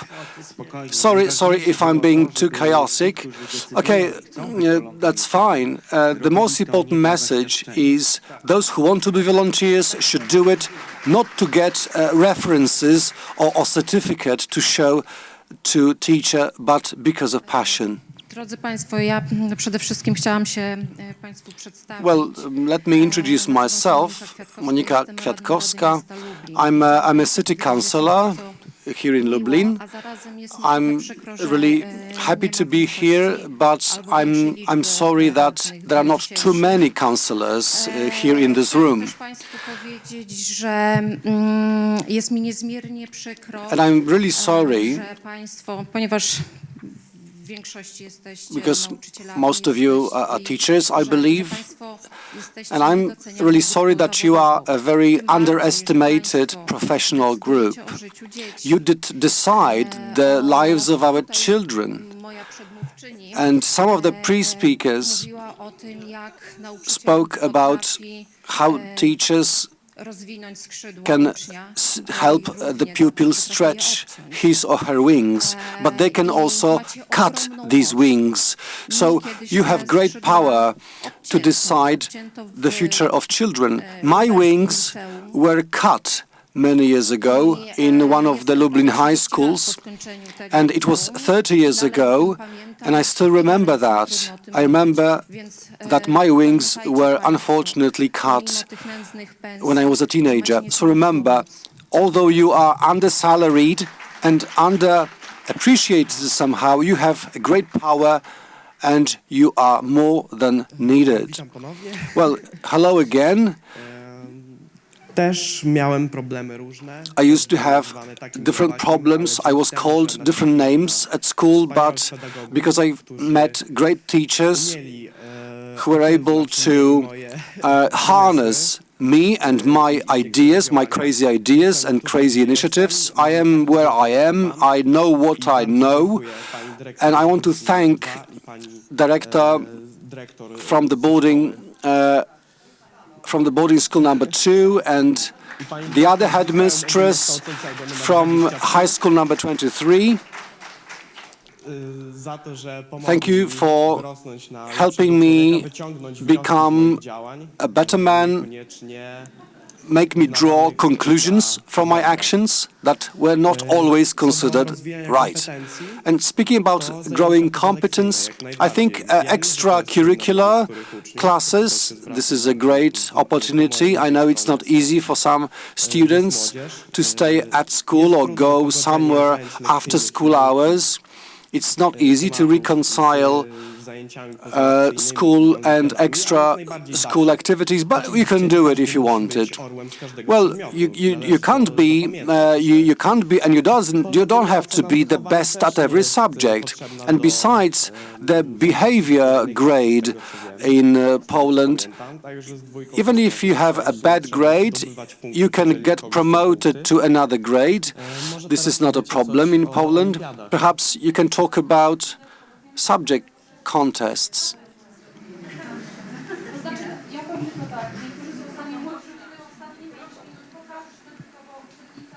Gosiu, jeszcze musimy panel zamknąć, także jeszcze 5 minut.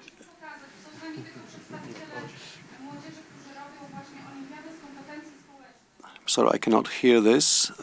It's the youth, some young people who do what we call social competence Olympiad, social competence contest. So last year, I took part in the project Free from Theory. It was a great opportunity to check, to verify whether we are powerful enough to act, because the project showed me that every word, every act can change things, whether through education or through meeting many people, establishing contacts. To przede wszystkim cała ta działalność pomaga nam. And all this activity helps us or keeps us kind of bound to other people, and this will be easier for us in the future to make contacts, because we have to be with people, work with people. We worked in teams in the project. We were divided in the so-called sectors, but anyway, we were able to work together, even across the teams. If one team was not able to do something, we were able to consult others. I think that's all I wanted to say. Thank you. That's enough. That's great. What you said is very important, because we often teach after, and you have the opportunity to teach still at school. Competencies is not something you should acquire outside school only. School life should give you these competencies, should teach you how to communicate in projects, in sports, cultural experiences, just to learn. School should open up to work with business, not only for projects, but just go out, go in the field with your subjects and learn from life. So this different perspective of how we can learn and teach, how class can be organized, this is something we can do. Just look at how others do it and just be brave enough to take the first step. Start changing their reality around us, because we have the power to do this. Be brave, follow right models, right patterns. So let's close this panel. 45 seconds each. Say just some concluding remarks, please. Well, very little time, so many thoughts, emotions in your heads and hearts. So two things to share with you. We have spoken a lot about programs for social competence. My dream is to have it part of the daily routine at school, not just an extra program. Of course, we have such ready-made programs that you can join online and learn competence, but this should be part of your daily routine. You can do it every day. You have tools for that. You can learn some of these tools during my workshop later on. And many years ago, I thought what I could do for my pupils best to make them make the grade in life. And I thought to myself, this should be to teach them how to learn. And I'm lucky enough, I've been in the profession for many years, and I have feedback from adults who used to be my teachers, my pupils. They tell me what I learned during the 3 years with you at school, I still use it. It benefits me until adulthood. Well, the competence of knowing how to learn is absolutely fundamental for building internal competence, strength and resilience. Right. I can't really add anything to it, because Na podsumowanie może tylko jeszcze wzmocnię to, że I should perhaps reiterate that we have the power, we should be aware that we have this power, we should start with ourselves, we shouldn't revolutionize the school, we shouldn't rebuild the school system, just be aware of what you can do and do it, learn from others, use good models, watch your pupils, just be sensitive to what they need and respond to it. Sometimes they need something more, sometimes less, sometimes very simple things. They want to learn how to use a table of contents in a book. It's as simple as that. I remember how you showed us how to deal with emotions and different situations in life. This is the kind of feedback I hear from pupils. I used to teach 10, 15 years ago. This is really worth its salt. This is the best you can hear as a teacher after many years of education. So we should trust one another. We should build positive relationships. The future is in our hands. Parents trust teachers. Teachers trust that parents don't want to kill you, and trust pupils. Although sometimes naughty, sometimes disoriented, show them the way, and pupils believe teachers want your happiness. Maybe they can't do everything, they maybe need time, but trust them, they want your good, and just nurture this culture of mutual growth. Well, first, we have to liaise, we have to cooperate with each other as teachers. Second, we need to help our students find talents, make them believe in themselves, help them grow their passions. Because this is key at this age, at the young age, to have something you love, to pursue something that makes you happy.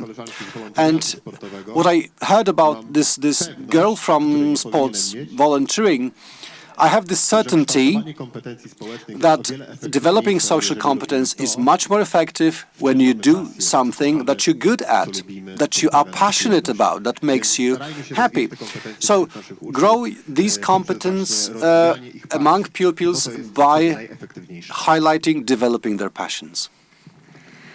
I just think it's really important to everybody to be seen. Every kids are seen and listen to them. And I think it's also you have somebody to believe in you. If you make a mistake, it's okay. You have somebody to help you to stand up again. Genuine, thank you all for your passion. Happiness is a journey. Start with yourself and your own mindset, and the future is ours.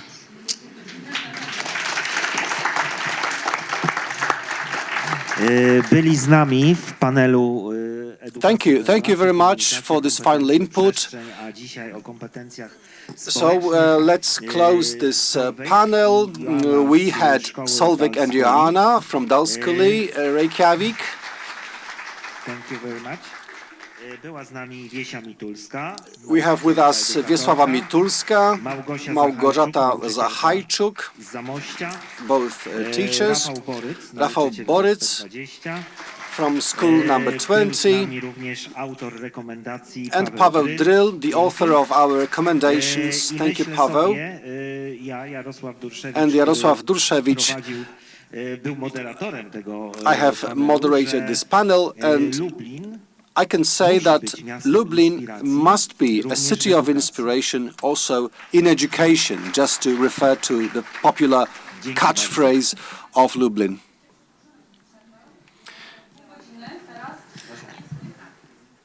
Sorry, okay, we'll take a break now, half an hour, counting from now, and this conference has been organized in cooperation. Let me stress that. It was the municipal office, pupils, teachers, because we've had also volunteer teachers and parents. That's why I'm particularly happy that everybody somehow contributed. But as regards sports, I would recommend some physical exercises in my office from now on, and some product placement. On the 19th of March, we have a debate, a major debate about grading at school here in Lublin, so stay tuned.